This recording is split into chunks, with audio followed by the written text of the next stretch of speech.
ერთი ადამიანი დაიღუპა, ათობით კი უსახლკარო დარჩა. ქუთაისში გაჩენილი ხანძრის შედეგად ცეცხლი განჯის 15-ში საცხოვრებელ სახლს მოეკიდა. ამ დროისათვის ბინაში 93 წლის ინდიკო სირბილაძე ემყოფებოდა, რომელიც ადგილზე დაიღუპა. წინასწარი ინფორმაციით სირბილაძეს ბინაში გამათბობელი აალდა. მოხუცმა კი ცეცხლის შაქრობა ვერ შეძლო.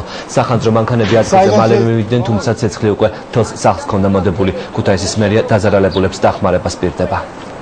ისე ჩაოხრებულია ყველაფერი.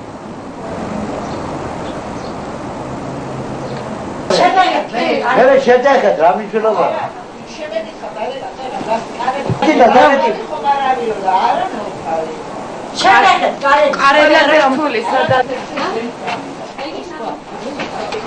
მოხუცებული კაცი. ამათ ყოფი და ღამის 12 საათი ატყდათ კივილით. ჩვენ ცხოვრობთ ბოლოში, ბინის ბოლოში. გადმოვიხედეთ ფანჯრებიდან, აქ ხანძარი იყო და გამოვედით. ახლა დედა გამოვიყვანე, მოხუცებული გამოვედით. რო რამე გამოგვეტანა და რამე არა მოედო მთელ ბინას და რა ამის გამო მოხდა. მოვიდა სახანძრო და მართლა ძალიან კარგად იმუშავა. ჩაგვიქრენ გადაარჩინენ პირველი სართული.